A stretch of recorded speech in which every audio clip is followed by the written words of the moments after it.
هو ده اللي يتقال عليه الترند الحقيقي. حاجة كده بتدخل على القلب وبتدخل جوه القلب وبترطب كده، وحاجة كده تحفة. هنعمل احلى رز بلبن بوش مكرمش زي ما بنجيبه من بره واحلى كمان، وهيبقى طعمه حكاية. تعالوا بينا ندخل على الوصفة ونشوف هنعملها ازاي. اول حاجة كده معايا حلة، وهبدأ اللي انا احط فيها 4 كوبايات من المية، وهحط عليهم نص كوباية من الرز المغسول ومتصفي كويس. هسيبه بقى لحد ما يغلي كده معايا، وبعد كده هديله تقليبة وهسيبه لحد ما يستوي كويس جدا. زي ما انتوا شايفين كده الرز بتاعنا استوى وبقى زي الفل.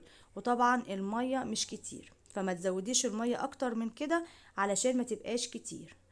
تمام. بعد كده هبدأ انزل عليهم بكيلو من الحليب. هديله بقى تقليبة كده مع بعض، وهسيب الرز ده يغلي مع اللبن بتاعي حوالي 5 دقايق علشان كل حباية رز تشرب من اللبن ويبقى طعمها حلو. بعد كده هبدأ انزل عليه بالسكر. معايا كوباية سكر، هنزل بنص كوباية الاول، هدوبها وهظبطه. لو محتاج هحط تاني، فهو احتاج مني كوباية الا ربع من السكر، كان مظبوط جدا. وبعد كده هبدأ انزل عليهم بمعلقتين كبار من القشطة. هنزود الغناوة كده بتاعة الرز بلبن وهيبقى طعمه احلى واحلى. لو عندك كريم شانتيه حطي برضو معلقتين، دوبيهم بقى مع النشا. تمام. انا حطيت 3 معالق كبار من النشا، دوبتهم في شوية لبن، وهبدأ اللي انا احطهم. ولما احطهم تقلبي على طول علشان ما يكلكعش منك. عايزة اقولك ان انت هتاكلي احلى رز بلبن ممكن ان انت تعمليه وتاكليه في البيت، بجد تحفة جدا. اهم حاجة تسيبي الرز بلبن يغلي كويس علشان تضمني ان النشا بتاعتك استوت كويس. وحطيت عليهم كيس فانيليا. قوامه كده حلو جدا، ما تقلهوش اكتر من كده لان هو لسه هيتماسك كمان. اديته تقليبه وطفيت عليه. تعالوا بقى نفرغه في الاطباق بتاعتنا. كل لما تيجي تفرغي اديله تقليبه كده علشان كله يشيل بعض ويبقى كله زي بعضه. وبدات اللي انا احط في الاطباق. طبعا هتقدميه في اي حاجه متوفره عندك واللي انت حباه. فهفرغ بقى كل الكميه بتاعتي كده لحد ما اخلصها، وكل ما بفرغ بديله تقليبه.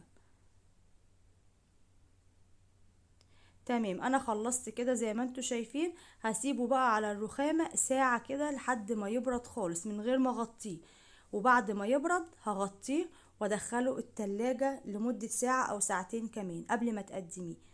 زي ما انتوا شايفين كده ده عدى عليه ساعتين في التلاجة، وكمان كنت مغطيه، لازم تغطيه. تمام.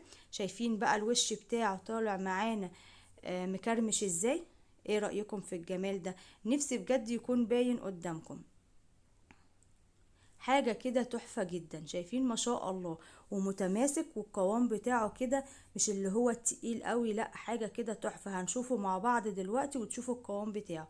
شايفين؟ بجد بجد احلى رز بلبن ممكن اللي انت تعمليه في البيت، احلى من المحلات بكتير، وطعمه في منتهى الجمال. واهم حاجة بقى اللي الناس كلها بتدور عليه، عايزة تعمل رز بلبن يكون وشه مكرمش بالشكل ده. احنا قلنا اهم حاجة اللبن يكون دسم، وكمان القشطة اللي احنا حطيناها زودت له الدسامة وادت له طعم احلى كمان. وجربوه بالطريقة دي هيطلع معاكم حلو جدا.